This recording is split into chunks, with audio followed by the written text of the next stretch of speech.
Ez gabiltzala Argentinara joko dugu orain izan ere Argentinako diruaren balio galera eta inflazioa ezinbestekoak izan dira Javier Milei anarkokapitalista boterera heldu ahal izateko. Abenduaren 10-etik aurrera lider ultraeskuindar negazionista eta txakuzale bat izango du Hego Amerikako herrialdeak presidente gisa. Milei ekonomista da eta ospe handia lortu zuen Argentinako telebista kateetan agertzen hasi zenean besteak beste jarrera haserrekorra zuela, klase politikoaren aurka egiten zuen kasta izendatuta. Horrez gain, atezaina eta rock musikariaren izan zela kontatzen zuen, hala eztabaida filosofikoak izaten zituen hainbat saiotan. Akademikotzat jotzen du bere burua eta dogmatikoa dela aitzaki erabilita ezin zuen erantzun aurren edo organoen salmentaren aurka zegoenik, ezin zuen erantzun ez da ere demokraziaren alde zegoenik, izan ere Argentinako azken diktadura militarra defendatu zuen. Milei pertsonai erakargarria eta berria zela iruditu zitzaien argentinarrei ordean, baina berria iruditu arren ideologia zaharren nasketa bat da Milei. Orain ultraeskuineko hautagaiak irabazitu presidentetzarako bozak bigarren itzulian botoen 56 bilduta. Abenduaren 10ean hartuko du kargua esan moduan eta orduan Argentinak gizadiko lehenengo presidente liberal libertarioa izango du, kargu hori hartuko duen Javier Mileik berak adierazi duenez. Azken egunetan gero eta eragile gehiago ari dira adierazten Hamas eta Israelgo gobernua menia bat adosteko bidean daudela eta gaur organizazio islamista horrek berak nabarmendu du sueten bat adostear daudela bi aldeak, hori azaldu dio Palestinarraren buruzagiak Reuters berri agentziari ohar baten bidez eta antzeko mezu bat plazaratu du talde palestinarreko beste buruzagi batek Al Jazeera telebistan.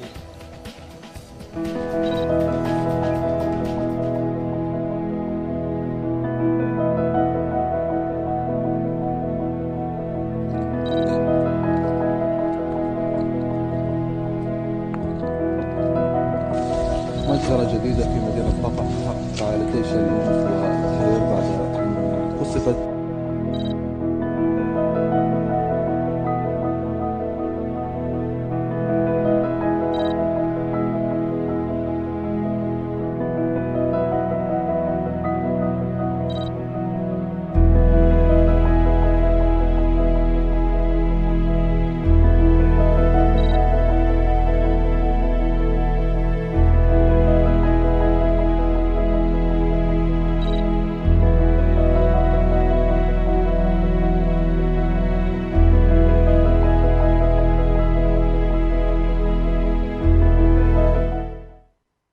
Eta honekin lerroburuak aipatuta iritsi da eguneko argazkari heltzeko unea. EAJak eta PSEek hizkuntza ereduak mantenduko dituzten hezkuntza legean.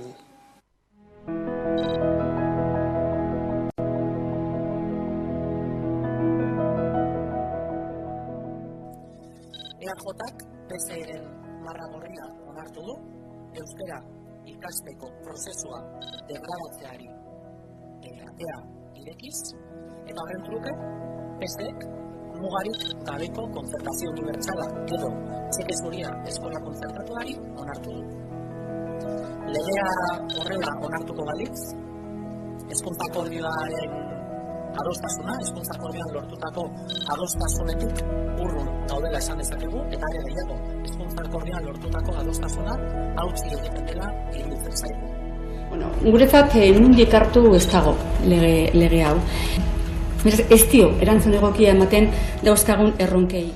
Euskal Eskola publiko bakarra.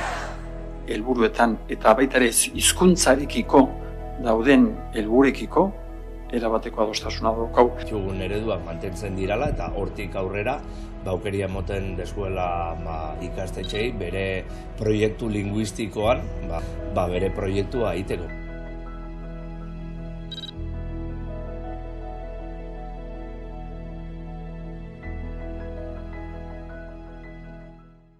Justu ere Eusko Legebiltzarrera joan zen atzo Euskalgintzaren Kontseilua eta Idurre Eskisabel idazkari nagusiak eskaera gutun bat helarazi zien legebiltzarkide guztiei. Euskal Autonomia Erkidegoko hezkuntza lege berriak euskarazko ikaseredua orokortzea injustu.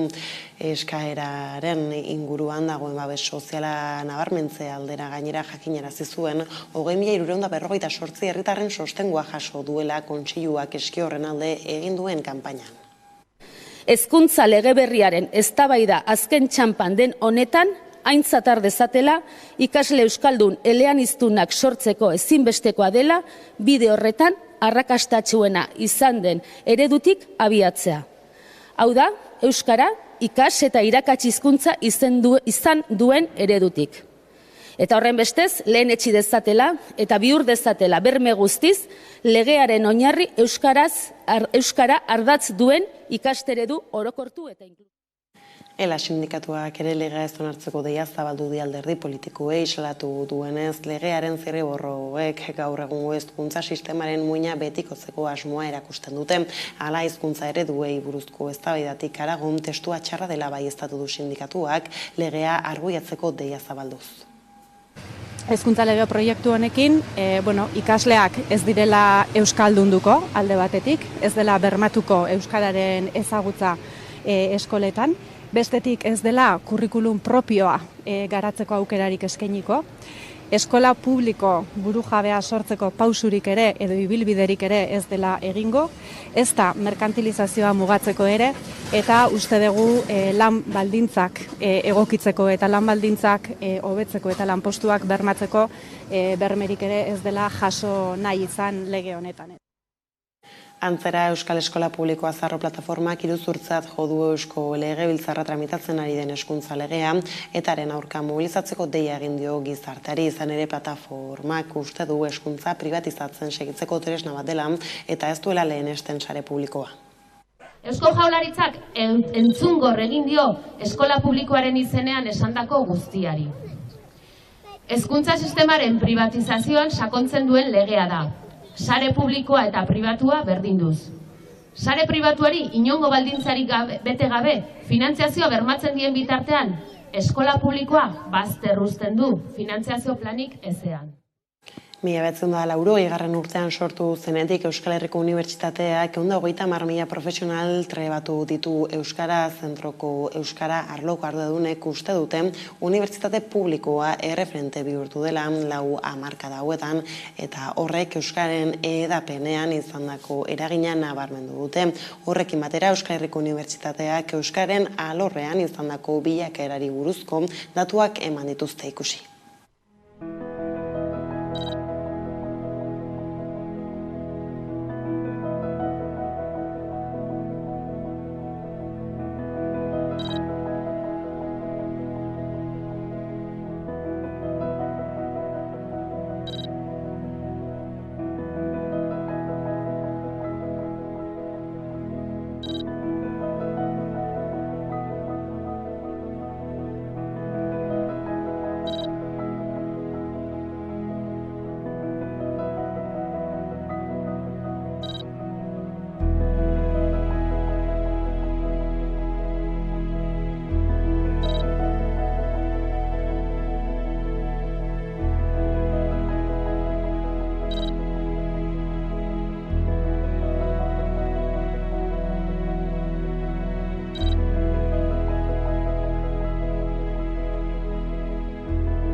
Euskara eta hezkuntzaren bueltako dakala, azpeituren alorrean aipatu dugu lehenxago ere, Euskal Y-koaren Bilboko sarrera egiteko obra Jaurlaritzaren esku utzi du Espainiako gobernuak. Iñaki Arriola, garraio sailburuak eman ditu goiz honetan xehetasunak ez galdu.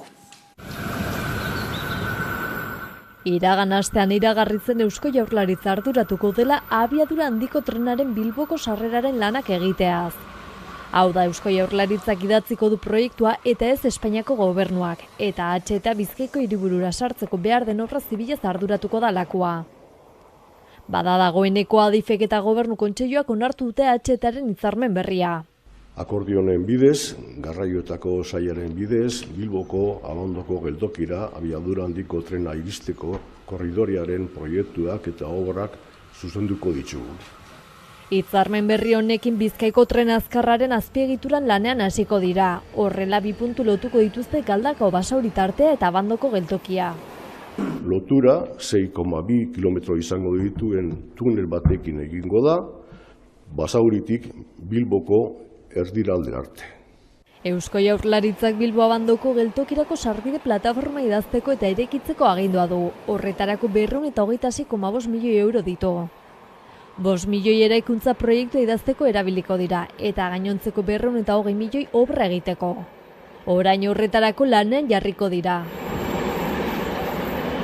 Atzera begira jarri 17 urte daramate HTaren obraren kudeaketarekin. Gaur-gaurkoz gainegituraren zatirik handiena egina dago, 29 zati ditu, baina gairatzen dira adar garrantzitsuak. Bereziki Bergarako lutunen eta hiriburuetako sarrera eta geltokietan. Gipuzkoari dagokionez, gehienak dagoeneko bukatuta daude eta Hernani Estigarraga tartean eta Donostiako Atotxako geltokian lanean jarraitzen dugu gaur egun. 2024ko lehenengo seihilekoan aurreikusten da Hernani Astigarraga zatia amaitzea eta Donostiako Atotxaren obra 2025 amaierarako bukatuta izatea espero du Arriola sailburuak. Euskal Herrikoa bere osotasunean noiz amaituko den ordea ezin jakin. 2028 martxan izango zela esan zuten azkenekoz, baina gehiago atzeratuko dela dirudi. Gobernu espainoleko ministro berriek kargua hartu dute erregearen aurrean ikusi.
Pedro Sánchezek eta Yolanda Díazek adirazi dutenez, profil politiko handiko gobernu bat itxi duten akordioak eratzeko eta horiek publikoki azaltzeko gai izan beharko dena. Hala ere, sakoneko desadostasun batekin hasten dira eta horrek zisma bat ireki dezake gobernuan dagoen koalizioan Podemos kanpoan utzi baitu. Edo nola ere, protokolo ekitaldiaren ostean aurreko ministroen eta berrien arteko kargu aldaketa ekitaldia goizean abiatu da, tartean gizarte segurantzako ministro berri izango den Elma Saiz Nafarrak Jose Luis Eskribaren eskutik jaso duen lekukoa ministerioaren egoitzan. Badain justu kargu hartzonen inguruan hitz egiteko kameraren bestaldean dugu Leire Martínez kazetaria, Erne. Elma Saizek Iruñako udala utzi eta Pedro Sánchezen gobernu berrian hasiko da.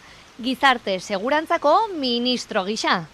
Orain arte, Iruñeko udaleko PSN-ren bozeramaile izan den zinegotzia ministroen kontseiluan sartu da. Bigarren emakumeen Nafarra da Espainiako ministeriora heltzen dena Jone Belarraren gibeletik. Izendapen honek, bazterrak aztoratu eta nahastu ditu izan ere mozioaren zentsuraren gaia jendearen ahotan bolo-bolo hasi delako. Izan ere, Elma Saiz izan zelako, Joseba Siron babestu ez eta bere abstentzioarekin eskuinari botoak oparitu zizkiona Iruñeko udalean. Elma Saiz Iruñeko udaleko PSN-ren bozeramaile eta zinegotzia Espainiako Pedro Sánchezen gobernuko ministroaren kontseiluan hasiko da. Gizarte segurantzako ministro gisa, Jose Luis Escriba ordezkatuz. Elma Saiz PSN-PSOEko hautagaia izan zen Iruñeko alkatetzarako maiatzaren 28ko udal hauteskundeetan, eta ekainaren 17an Iruñeko udala osatu zenean, legegintzaldi osoa zinegotzi gisa emanen zuela erran bazuen ere, orain Moncloan hartuko du toki berria. Gobernuaren ordezkari eta Nafarroako gobernuaren ekonomia eta ogasun kontseilari izan zen Ondarreko legegintzaldiaren azken txanpan. Momentuz, izendapenaren albisteak zer erran handia ekarri du. Creo que es una buenísima noticia para Navarra. También es una buena noticia para el Gobierno de España porque se llevan a una persona que ha demostrado capacidad de diálogo, de negociación y capacidad de acuerdo a la hora de sacar 4 presupuestos entre diferentes. Queremos felicitar a la señora Elma Sáez por su nuevo nombramiento, desearle todo el acierto y el éxito en sus nuevas funciones y animarle a que desde allí defienda los intereses de las navarras y de los navarros. Saiz, bigarren emakume nafarra izanen da Espainiako ministeriora heltzen dena. Lehenbizikoa Podemoseko Jone Belarra izan zen. Biak Pedro Sánchezen gobernuarekin heldu dira. Gauzak horrela kargu hartzen bueltako berri gehiagoren zain gizarte arlola egingo dugu salto. Izan ere, Nafarroako gobernuak pobreziari eta desberdintasun sozialari buruzko 7. txostena kaleratu berri du eta datuak adierazgarriak dira. Herriberako herriek pobrezia arrisku handiagoa dute 40% hain justu ere, eta iparraldeko herriek berriz 10%. Nafarroako pobreziaren eta desberdintasunaren lurralde erradiografi edo argazkiak agerian utzi ditu Nafarroan ze desberdintasun dagoen iparralde, erdialde eta hegoaldearen artean. Arrakala izugarria da. Adibidez, Iruñarrian pobrezian arriskuan dagoen biztanleriaren kopurua 10% da eta Herriberan aldiz 140% da. Txostenak ere hainbat datu esanguratsu ere ekarri dizkigu, hala nola, zein den Iruñako auzorik pobrena eta zein aberatsena. Foru gobernuak egindako azken txostenak agerian utzi du foru erkidegoaren hegoaldean, Herribera eta Lizarraldea, eta erdialdearen eta iparraldearen arteko aldea nabarmena dela. Emakumeak, migratzaileak eta gazteak dira biztanleria sektore ahulenak. Nafarroko pobreziari eta gizarte desberdintasunari buruzko urteko 6. txostenan jasotako azken datuen arabera, argik ikusten da iparra eta hegoaren arteko arrakala. Errate baterako, Aranguren ibarrak 9% pobrezia arriskuaren tasa du, eta aldiz, Fiterok, bortz bizilagunetik 2, hau da, 44% pobrezia arriskuan bizi da. Erran beharra dago ere, Nafarroa pobreziaren eta gizarte bazterkeriaren tasa txikiena duen Europako 30 lurraldeen artean dagoela. Zifrak biziki argiak dira. Hobekien kokatuta dauden 10 udalerriak Iruñerrian dira. Aranguren ibarra, Galar, Izazendea, Zizur, Esteribar, Oltzazendea, Zabaltza eta Bidaurreta, eta Etxarri eta Ziriza dira. Eta pobrezia arrisku handiena duten 10 udalerriak aldiz, Herriberan daude. Fitero, Castejon, Karkar, Murillo, El Fruto, Sartaguda, Sesma, Corella, Kaskante, Barillas eta Tulebras. Felix Taberna foru gobernuko lehen presidente ordeak egoera hori onartu zuen joan den astean txostenaren aurkezpenean, eta erran zuen ere zor bat dagoela hegoaldearekin.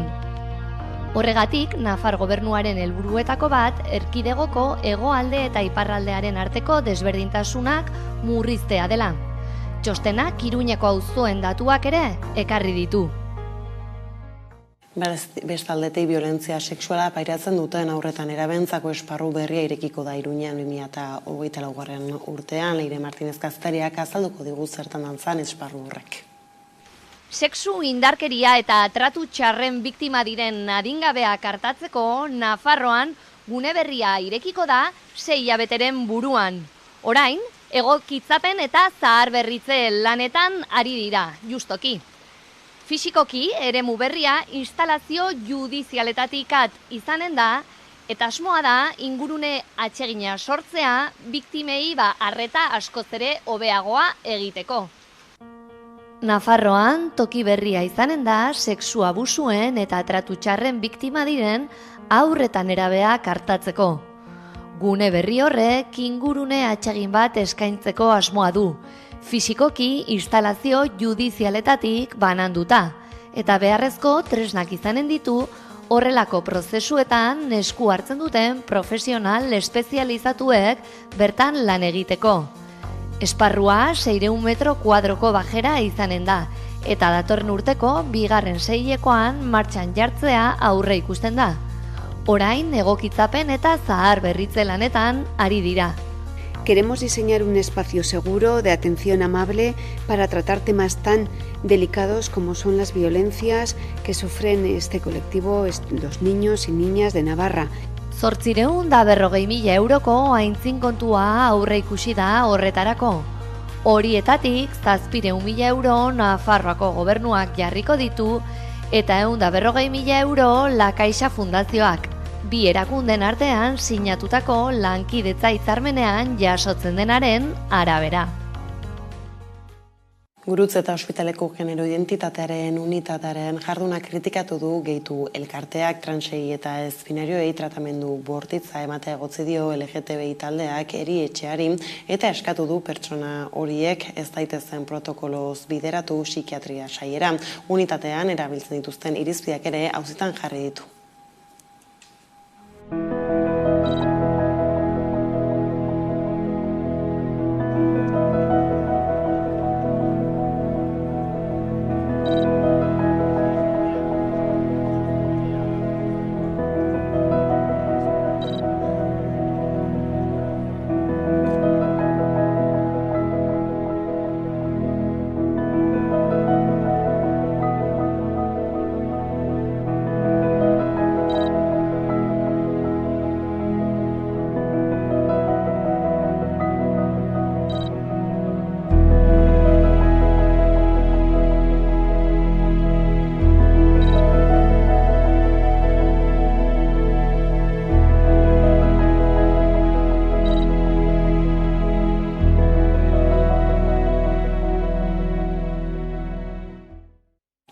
Eta violentzia ezberdinez gabiltzala 4 emakume eta haur bat erail dituzte aurten Euskal Herrian, hala gogoratu zuen atzo Euskal Herriko mugimendu feministak Bilbon egindako agerraldian babesa adierazi diete emakumeen eta haurren senidei eta lagunei eta gogoratu dute gertakari latz horiek indarkeria matxistaren muturreko ondorio direla. Horiek horrela azaroaren 25ean indarkeria matxistaren kontrako nazioarteko gunean indarkeria matxista ororen aurka mobilizatzera deitu du mugimendu feministak indarkeriarik gabeko bizitzak bizirik libre eta antolatuta lelopean. Instituzioak behin eta berriro argazki politak egiten dutela, bere ganatzen dituztela gure aldarria, hitz politak jarri, baina baliabiderik gabeko neurriak hartzen dituztela. Eta baita ere interpelatu nahi ditugu gizonak. Azken finean, haien direla, provokatzen dutenak indarkeria matxista, eta eskatzen diguna exigitzen dizkiagula, amaitzeko bere praktika horiekin nazkaturik gaudela indarkeria matxistarekin. Eta azaroaren 25etik 30 salto Euskal Herriko neska gazteek azaroaren 30eko greba feminista orokorrarekin bat egiteko deia zabaldu dute gaur Gasteizen. Sistema cis-hetero patriarkalak zaintzak emakumeen ardura bihurtzen dituela salatu dute, sistema emakumeen bizitzaren aurka antolatzen dela baieztatuz. Zaintzarako eskubide kolektiboa denon ardura dela azpimarratu dute ere, eta gizonezkoei dei egin diete ardurak arditzaten eta greban parte hartu dezaten. Euskal Herriko neska gazteek zaintzak emakumeen ardura bilakatzen duen sistema cis-hetero patriarkalaren aurka borrokatzeko azaroaren 30eko greba feminista orokorrean parte hartzeko deia zabaldu dute. Soldatapean egindako zaintzen sistemaren prekarizazioa salatu dute, lan baldintza duinen aldeko borrokaren beharrezkotasuna nabarmenduz. Horrekin batera, ordaindu gabeko zaintzen ardura ere emakumeengan ipintzen dela azpimarratu dute. Askotan, baina zaintza lanak ez ditu merkatuak arautzen. Sistema cis-heteropatriarkalean zaintza emakumeen lana da, emakumeen egin beharra. Horregatik egiten dugu emakumeak ordaindu gabeko lanaren zatirik handiena. Zaintzari lan izaera uketzen diogulako, lan ordu inposatuei maitasuna deitzen diogulako. Zaintza lanak ez ditugu egiten horrela jaiotzen garelako. Emakumeak eta gizonak produzitzen dituen sistema honek zaintza lanak aitortzez eta soldatari gabe musutruk egiten dituen subjektuak ere sortu behar ditu. Bestela, nor zainduko luke? Nork egingo luke lan baldintza horietan? Bide batez, espazio mistoen politizazioa larrikatu dute ere, gizonezkoei ardurak hartzeko deia zabalduz. Zaintzarako eskubide kolektiboaren aldeko borroka denon ardura da, eta horregatik dei egiten diegu gizonei ardurak har ditzaten. Ez dezaten zaintza gatazkan duen erantzukizuna alboratzen jarraitu. Utz ditzaten haien privilegioak eta gizonen posizio sozialetik egin dezaten lan eta greba gurekin batera. Hezkuntza, osasungintza eta sare publikoaren ahultzeak eragindako sistemaren prekarizazioak emakumeek bereziki pairatzen dutela salatu dute, eta emakumeen bizitzen aurka antolatzen den sistemaren kontra borrokatzeko azaroaren 30-ko greban parte hartzera deitu dute. Aldiz, bestelako grebei helduta, Araba, Bizkaia eta Gipuzkoako ambulantzietako langileek grebagun berri bat burutu dute. Gaurkoan patronalek hitzarmena berritzeko negoziazioa blokeatzen jarraitzen dutela salatu dute berriro. Ere, gaurkoan aste honetan egiten duten bigarren lanuztea izan da, eta bihar lanuzte berri bat burutuko dute Bilbon egingo duten manifestazio batekin Mikel Klaber. Araba, Bizkaia eta Gipuzkoako ambulantzietako langileek hitzarmen berri bat eskuratzeko borrokarekin jarraitzen dute. Sindikatuek salatu dutenez, urrian egindako greba egunak eta gero, Ambulantzias Gipuzkoa eta Lapao enpresek negoziazioan aurrera pausorik emango ez zituztela berretsi zuten. Horren aurrean, azaroan beste 3 greba egun burutuko dituzte. Lehenengo gauza hitzarmena da, berez zerbitzua ere ez da kalitatezkoa, ere isunak ipini ditugu, arazo pilo ditugu egunero, hilabetero, ambulantzekin, kontratuekin, arazoak handiak dira, baina bai berez, greba egun hauek egiten dira berez hitzarmenagatik. LAB, ELA, ESK, Komisiones Obreras eta USO sindikatuek beraien lan baldintzak Osakidetzako langile propioen baldintzekin parekatuko duen hitzarmena aldarrikatzen dute. Egon ginen 5 urtez greban, hitzarmen balortzeko, 2 urtez eduki dugu hitzarmen hori funtzionatzen eta berriro gaude lehengo egoera berdinean. Enpresei igo diote dirua pilo bat lizitazioan, baina hori langileen ez da nabaritzen, orduan, hori arazo bat da, ere. Azaroan egindako grebagunak eta gero patronalek negoziatzeko borondatea erakusten ez badute, sindikatuek abenduaren 20, 21 eta 22ko deitutako lanuzeak mantenduko dituztela baieztatu dute. Eta klima larrialdia izpide hartuta datu larriak argitaratu dira egunotan. Munduko batez besteko temperaturak lehen aldiz gainditu du 2 graduko igoera. Kopernikusek egindako neurketaren arabera aurreko ostiralean azaroaren 17an 2,06 gradu beroago izan zen airearen temperatura industria aurreko arokoarekin alderatuta. Testuinguru horretan Nazio Batuen erakundeak esan du egungo klima politikek horrela jarraitzen badute berotze globala 3 gradu zentigradu igoko dela udan arbeo. Markak hautsi ditu munduko temperatura globalak. Gogoratu behar dugu 2015ko Parisko akordioan hitzartu zela temperaturaren igoera 2 gradu baino gutxiagora eta idealki 1,5 mugatu naizela. Baina erronka zaila izango da. Izan ere oso uda beroa pasa dugu, uztaila inoizko hilabeterik beroena izan zen, eta Kopernikusek argitaratutako azken datuen arabera, azaroan lehen aldiz gainditu da 2 graduko temperatura igoera industria aurreko aroarekin alderatuz. Alegia 1800 eta 50 eta 1900 urteekin alderatuz. Azaroaren 17an 2,07 gradu beroagoa izan zen batez besteko temperatura, hurrengo egunean 2,06 beroagoa eta egunez egun jaisten joan da temperatura. Nazio Batuen erakundeak testuinguru honetan azaldu du egungo klima politike jarraitzen badute berotze globala 3 gradu igoko dela. Hori gerta ez dadin mundu mailan aldaketa sakonak behar dira. Adibidez berotegi efektuko gasen isurketen aurreikuspenetan 128ko eta 142ko murrizketak lortzeko hemendik 2030era. Beti ere Parisko akordioan adostutako zifretara mugatzeko helburua bada. Hau da 2 graduko eta 1,5 graduko helburu horretara gerturatzeko xederik bada. Dena den txostenak ondorioztatu du berotegi efektuko gasen munduko emisioak 1,2 handitu zirela 2021-etik 2022ra.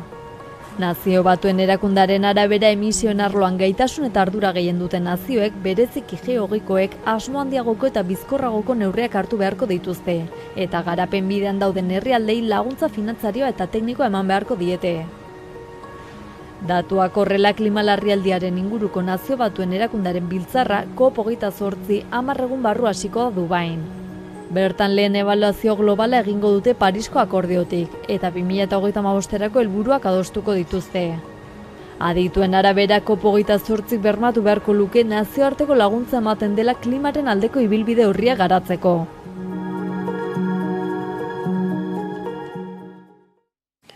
Adingabeek edari energetikoak geroz eta gehiago kontsumitzen dituzte eta ondorioz kontsumo horrek sortutako kezkak erregulatzeko ateak irekitzen dabiltza.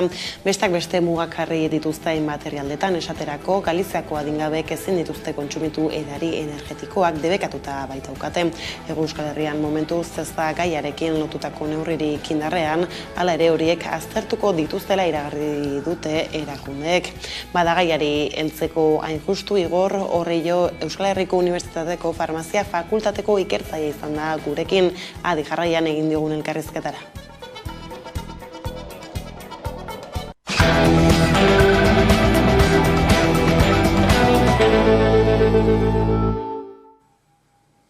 Eguerdion guztioi, gaurko elkarrizketan edari energetikoen inguruan arituko gara eta hauek eragin dezaketen kalteak, legeak ezarritako mugak eta hauen inguruko hainbat aholku landuko ditugu. Horretarako daukagu hemen gaur gurean Igor Horrillo, EHUko Farmazia Fakultateko ikertzailea, ez, Igor? Ongi etorri. Hasteko, adingabeek edari energetikoak geroz eta gehiago kontsumitzen dituzela jakina da, eta kontsumo horrek erregulatzeko sortutako kezkak nolabait ateak ireki ditu? Bai, herrialde askotan, hau apurtxo bat dago lotuta herrialde bakoitzeko ohiturekin edo. Hemen klasikoki, aur bat, 7 urteko aur bat, Coca-Cola lata batekin eskuetan ikuste, arraro izan da. Eta adibez estatu batuetan, ez da hain arraro izaten. Edari energetikoekin antzerako zerbait gertatzen ari da. Duela gutxira arte, duela 10 urtera arte edo, kafeinan aberatsa diren edari hauek aurren artean ikustean arraroa zen, baina gaur egun gero eta arruntago bilakatzen ari da.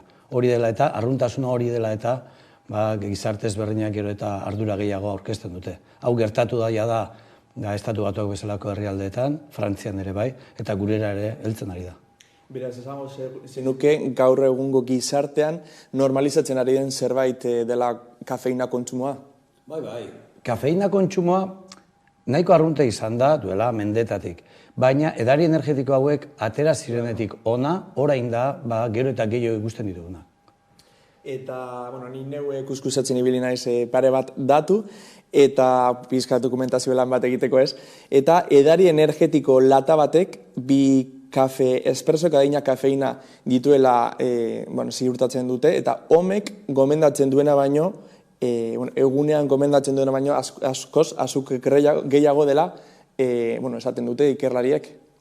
Bai, gauza da, ia gizarte osoaren buruan dagoela, bintzat gure inguruan, txarrak direla. Zer da txarra dena? Litekena da txarrena azukre kantitatea izatea. Egia esan, azukre kantitatea oso altua daukat, horregaiti deitzen dira edari energetikoak. Baina beste freskagarrien aldean, nahiko antzerako izango ditzateke. Eta, adingaben kontsumoa areagotu dela aipatu duzu, eta nerabe eta aurreetan bereziki, ze ondorio egongo litzateke arazo hau planteatu ezkero? Gauza da, nerabe eta aurreetan ikerketa lanak egitea nahiko zaila da. Baina badakigu beste ikerketa batzuen inguruan bintzat, nola nerabe eta aurren batez ere nervio sistema, garapenean dagoen sistema bat dela, eta garapen hortan parte hartzen duten edo eragiten duten sustantziek normalean aldatu dezakete garapen hori. Hori nervio sistemari dagokionean, baina lo egiteko arazoak ere sorditzakete, arreta zailtasunak sorditzakete, eta batez ere ardura duena hori da, garapen hori. Beste datu bat hortik bilatu duguna izen da, 160 miligramo kafeinatik aurrera, osasunerako ondorio larriak edo kaltegarria izan daitekela ez, eta horitako ondorio batzuk izango ziren, ondorio psikologikoak, portaera alterazioak eta nahasmendu kardiobaskularrak.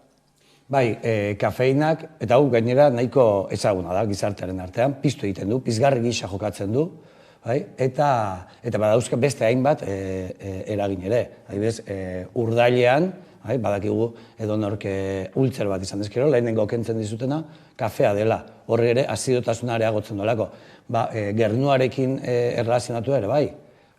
Gernuaren kantitatea ere areagotzen du. Eta baita, sistema kardiakoan ere, bihotzaren maiztasuna ere areagotzen ditu. Horrek ere ardura sortzen du, garapenean dagoen gorputz txiki hortan batez ere. Eta uste duzu normalizazio, ez dakit prozesu deitu ala ez, kontzienteak direla nerabeak edo gazteak kalte eragin ditzaketen kalte guzti hauetaz? Ez dira kontziente. Ez gainera, askotan gertatzen den moduan, beste alor batzutan ere, publizitatean ikusten dutenean, eta batez ere gaur egungo publizitatea nahiko gogorra, eta nahiko gidatua dago nerabeetara. Eta legeak ere hori ere erregulatu nahiko luke. Galizian egiten ari diren legeak da hori guztiak. Eta beraien egunerokotasunen ikusten duten publizitateak beraiei isladatzen dietena, edo ematen dietena, zerbait positibo izango litzateke, ez? Eta erabiltzen dituzten esloganak ere, apurtxo bat izaten dute, olako... Engagement bat, amu modura erabiltzen direnak, ez? Baina ara ere, egia da, estimulo gehiago eta informazio iturri gehiago daudela gaur egun, beraz, nolabait kontra esankorra izango litzateke gazteentzako mezu hauek igortzea, ez? Bai, badirudi, gero eta informazio gehiago dagoen gizarte hontan, eskuragarriago daukago informazioa, baina benetako informazioa zein den aukeratzea ez da inerreza. Eta adibide gisak, hori da, eta adibide gisa, hori gizarte mailan dagoen halako eztabaida hau. Mundu guztia dauka buruan txarrak direla, ez direla, baina galdetzera zoazenean, inork ez dauka oso argi zer den txarra dena edo ez dena. Eta beste azpimarratzeko ezaugarri bat izango zitzateken desberdintzea edari energetikoak eta isotonikoak, ez? Nik uste dut pizka bat horre jendeak ez dituela bereizten ongi. Bai, bi edari oso ezberdinak dira, konposatu aldetik, osagai aldetik oso ezberdinak dira. Helburua edo berez biak asmatu ziren edo sortu ziren kirolariei zuzenduak. Edari energetikoak, hitzak dioen moduan, energia emateko edo nolabait, muskuluen eraginkortasuna areagotzeko izango lirateke. Horregatik diote kafeina, azukre iturri, garrantzitsua eta B vitaminak, B saileko vitaminak. Edari isotonikoak aldiz, soilik izango dute ura eta gatz mineralak, eta soilik izango lirateke kirola egiterakoan galtzen den izerdian, izerdi hortan galtzen diren ura eta gatz mineralak berreskuratzeko iturri bestik ez litzatek izango. Kirola ipatu duzularik, hainbat kirolari gaur egune perfilak edo jarraitzeko pertsonak izango lirateke. Uste duzu gaur egungo nerabeek perfil horrek edo pertsona horrek kontsumitzen dituzten edariak nolabait kontsumitzeko ohiturak hortik hartzen dituztela, imitatzeko edo haien lorpenak lortu ahal izateko? Bai, guzti zuzenduta da. Eta publizitatea ere hortik doa, bai. Oso publizitate gogorra egite zaie, nerabeei, horiek kontsumitzutu ditzaten. Eta badakigu nerabeak azkenean sentikorrak direla olako bereiek dituzten idolo edo horrelako pertsonei, urdan zuzenean, zuzenduta gongo litzateke, bai. Kirolak beren presentzia dauka, baina alkoholak ere bere presentzia dauka esparru honetan, ez? Geroz eta edari alkoholiko gehiago kontsumitzen da, eta zoritzarrez edari alkoholiko hori edari energetikoekin nahazten da. Zer daukazu horren inguruan esateko? Bueno, bai, azkenengo drogomenpekotasunen behatiek azaltzen duten azkenengo datuen arabera, gero eta gehiago kontsumitzen dira edari energetikoak, eta gainera alkoholarekin batera. Suposatzen da, edo helburu izaten da nerabeetan bereziki, pizgarri gisa jokatzen duen edari energetiko horrek nolabait aurre egitea alkoholak sortzen duen nolabaiteko logureari edo depresioari. Honen dauzkan eragin desiragaitzak izango lirateke azkenean, pertsonak edan dezakeen edo alkohol horri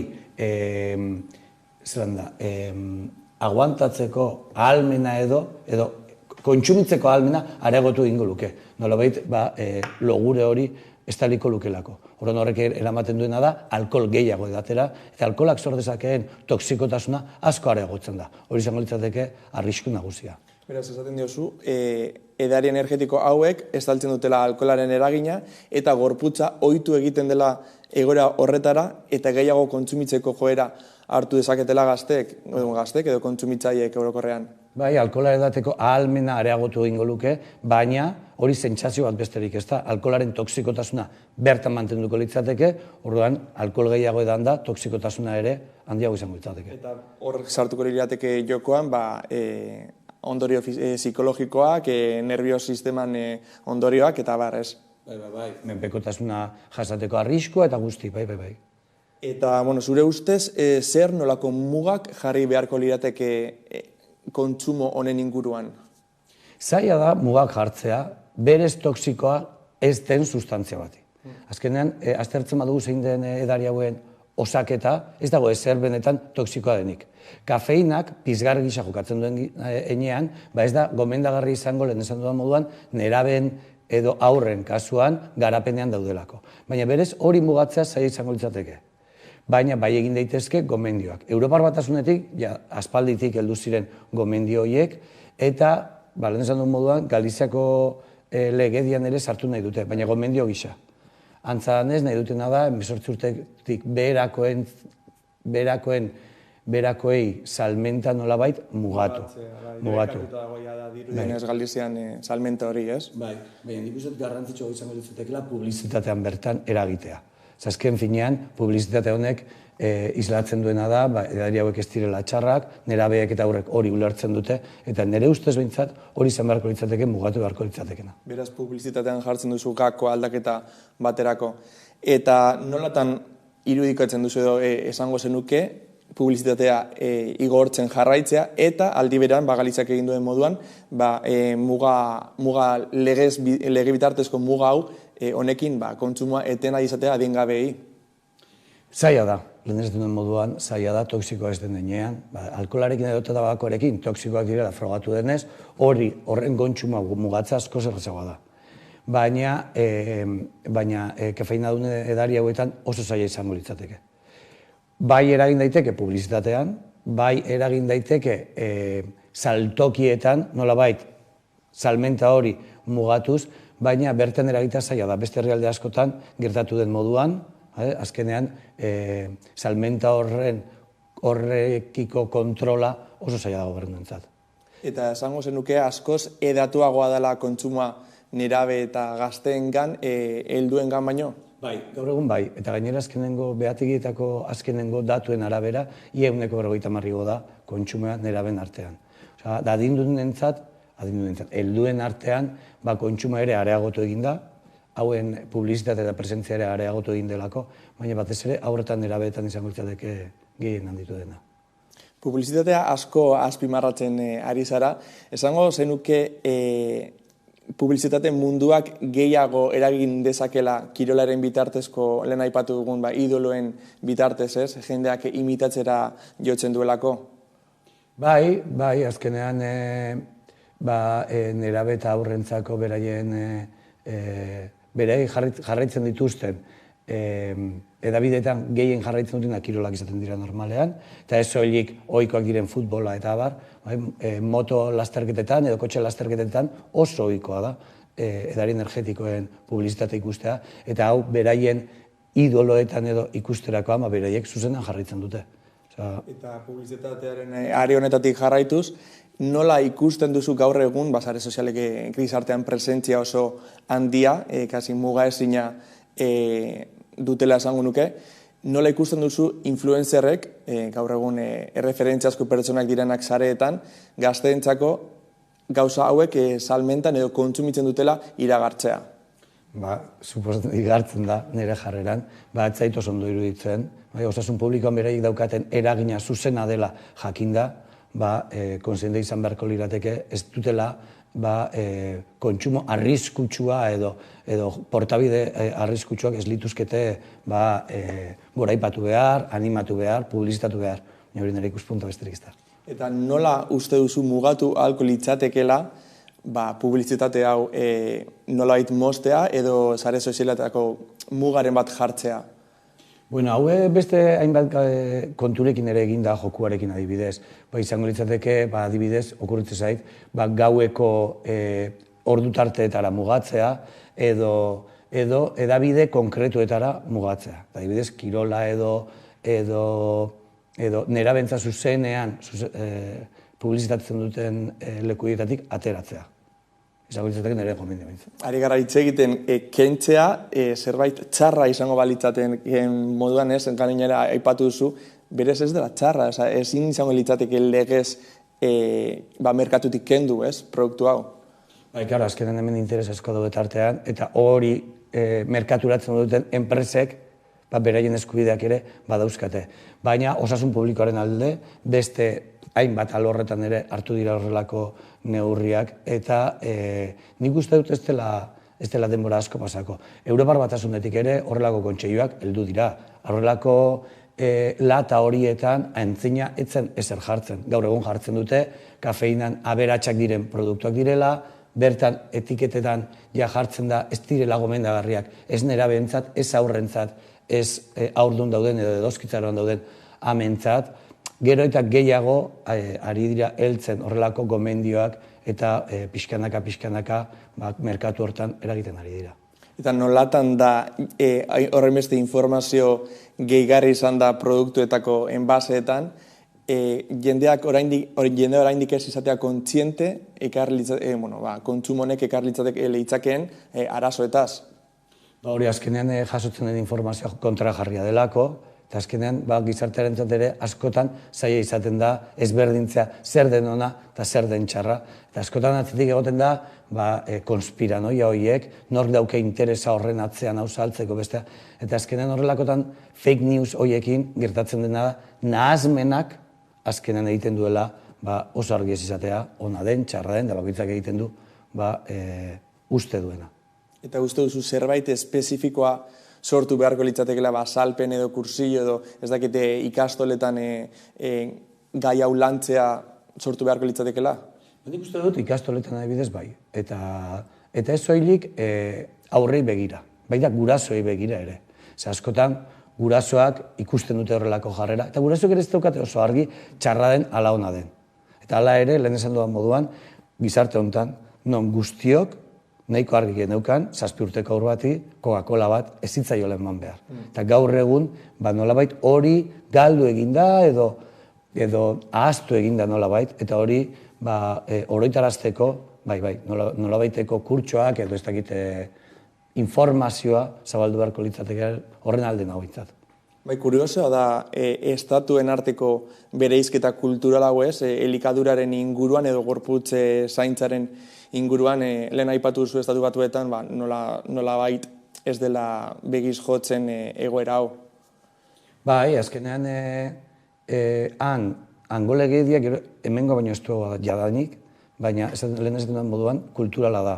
Arazo agertzen den heinean, legedia edo osasun publikoak horri aurre egiten dio.